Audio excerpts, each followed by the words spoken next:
What is up, everyone? It's Quinn here, and in today's video, I'm going to be going through my Week 12 top 20 quarterback rankings. If you guys enjoy the video, do me a huge favor, hit that like button and subscribe. But let's dive right into Tier 1, and we're going to start it off with Drake May going up against the Bengals. Drake May has just been a super solid fantasy quarterback the entire year. He is third in points per game. He draws a great matchup this week going up against the Bengals. They are allowing the third most fantasy points per game to the quarterback position. And then Vegas thinks the Patriots are going to put up points. They have the third highest implied point total. So Drake May, a very solid tier 1 option this week.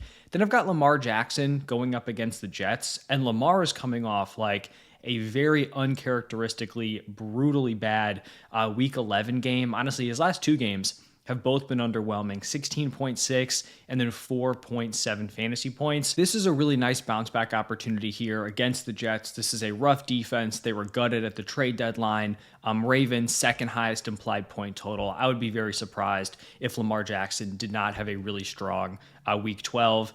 And then the last guy in this tier, it's not a good matchup, but it's Josh Allen. He's going up against the Texans, coming off a Week 11 game. Believe it was 40 plus fantasy points. He accounted for 6 total touchdowns, 3 passing, 3 rushing. I want to say that there hasn't been any other quarterback who has thrown for and run for 3 touchdowns in the same game. And I think Josh Allen, this was his second time doing it. So he's an absolute stud. The Texans, like I said, they're not a good matchup. They're actually allowing the fewest points per game to the quarterback position. It would just be really tough for me to not have Josh Allen in tier 1, given that he is the clear-cut QB1 at this point. Now moving into tier 2, I'll start it off with Jalen Hurts going up against the Cowboys.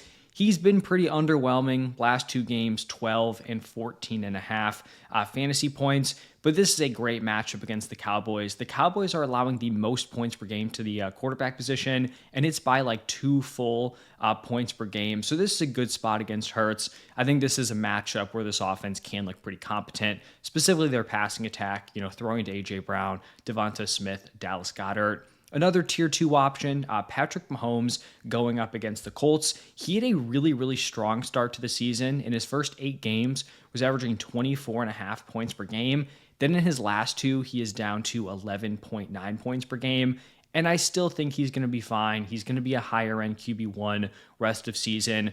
But I will point out, his inability to throw downfield is really hurting him. It is hurting this offense. This is something I talked about in the offseason, kind of making a bullish case for Patrick Mahomes potentially bouncing back. Also, Xavier Worthy having a big year too. Mahomes has been bottom of the barrel in terms of downfield passing in the past 2 seasons. And it was now that he has better personnel, could he take that leap, bounce back to what he was early on in his career in the 2025 season? And that has just not been the case. He's once again way down there with a bunch of names that are not very pretty. And so hopefully he turns it around. But at this point, this is 3 straight seasons of him being a bottom tier deep passer, which just kind of sucks for both him for fantasy and then also the weapons, specifically Xavier Worthy. And then my final tier 2 option, it's going to be Matthew Stafford going up against the Buccaneers. Stafford's having a great year. Didn't have a monster Week 11, but it was kind of more just game script based. He is the quarterback 4 in points per game. This is a good matchup against the Buccaneers, 8th in points per game allowed to the quarterback position, and then the Rams are tied for the 3rd highest implied point total. Now moving into tier 3, I think the quarterback position feels very strong this week. I'll start off this tier with Jared Goff going up against the Giants. He's coming off a really rough Week 11. Every year you're going to get a few of those performances out of Goff, 14 of 37 passing. That is tough, 12.1 fantasy points. This is a great bounce back opportunity here against this Giants defense, who are allowing the 2nd most points per game to the quarterback position. Then at quarterback 8, I've got Brock Purdy going up against the Panthers. Made his return in Week 11, looked very good, 19 for 26, 200 passing yards, 3 touchdowns. Didn't really give you anything with the legs, but he looked solid, very efficient game. Looks like he can be back to that back end QB1 production. Up next, Dak Prescott going up against the Eagles, coming off a big Week 11, 25 of 33 for 268 passing yards, 4 touchdowns. Likely going to be a pass-heavy game script. They're going to be decent-sized underdogs in this matchup, and he's got the weapons around him with CeeDee Lamb, George Pickens having a monster year, and then also Jake Ferguson. And then a guy who I've kind of been sleeping on, admittedly. I haven't ranked him in any of his first 4 starts. It is time to rank him, and he cracks my top 10. It's Jacoby Brissett going up against the Jaguars. Every week, I kind of just thought he would come back down to earth. I actually think I said 4 starts. I believe he's had 5 starts so far. So definitely been sleeping on Brissett. But in his last 5 games, his 5 starts, he is averaging 21.3 points per game. And he's also just had a very high weekly floor where he has not scored under 19 fantasy points. The passing volume's been crazy, 42 attempts per game. I just think it's time I put some respect on his name. Hopefully he gets Marvin Harrison Jr. back for week 12. Another guy who I hope we get back this week is quarterback Jackson Dart, who's going up against the Lions. It does seem like he is going to clear concussion protocol this week and return. And like even going up against some tough matchups, he doesn't have a ton of weapons around him. You know, Neighbors has been out for pretty much his entire time as the starter. Scatabo goes down. Jackson Dart just continues to produce 22.9 points per game as the starter. The only reason why I'd maybe temper my expectations a little bit from what we've seen earlier on in the season is it does seem like the Giants kind of want him to slow down the rushing a little bit, not take as many hits. And I do think like that's great long term, and he can still be a great fantasy option without taking a million reckless hits and getting sent to concussion protocol or like, you know, the concussion test a million times a game. But just in like the short term on a week to week basis, I do think it could cap his upside a little bit. Also just like play calling wise, like Dable was running him on a ton of like quarterback powers in the red zone, even in some questionable situations. I don't think we're going to get that type of rushing usage with Kafka, I believe it is, calling plays there. So Jackson Dart, still a solid quarterback 1, but maybe not quite as high as the production would indicate. Then I've got Caleb Williams going up against the Steelers.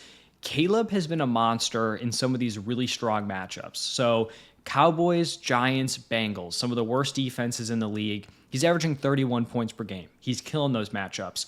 In his 7 other games, he's down at 14.2. Now, this is still somewhat of a plus matchup against the Steelers, 10th in points per game allowed. But when it's not like a clear smash spot, I do think you should temper your expectations a little bit. And then the final guy in this tier, Daniel Jones, going up against the Chiefs.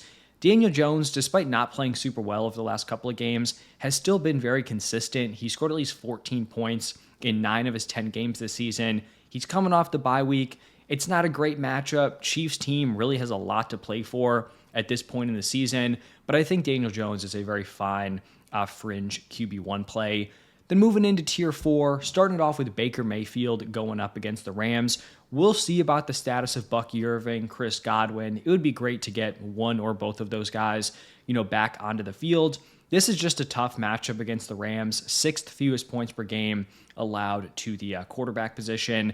Then I've got a veteran in Joe Flacco going up against the Patriots. Now, Flacco has been super productive as the starter, 21.9 points per game with the Bengals, 42.6 attempts per game. But this Patriots defense has been pretty solid, and he's also going to be without Jamar Chase because he has been suspended for spitting on Jalen Ramsey. So that is pretty brutal, right? That's like obviously, one of the best wide receivers in the league, one of the best weapons, who is now just out of the picture. He still has T. Higgins. You got Chase Brown out of the backfield, but like the weapons look a lot worse with no Jamar Chase. And then the last guy in this tier, Trevor Lawrence going up against the Cardinals. I was really in on Trevor Lawrence coming into the season. I liked the weapons. Thought Liam Cohen coming in, he could take a leap. It wasn't looking good early on. He's kind of stabilized a little bit, though. In his last 6 games, he's averaging 18.2 points per game. Jaguars getting some respect from Vegas, 25 implied points. We'll also wait and see on the status of both BTJ and Brenton Strange, who could return this week. And then the 5th and final tier, I'm kicking it off with Sam Darnold going up against the Titans. Darnold had a really solid start to the season, 17.2 points per game.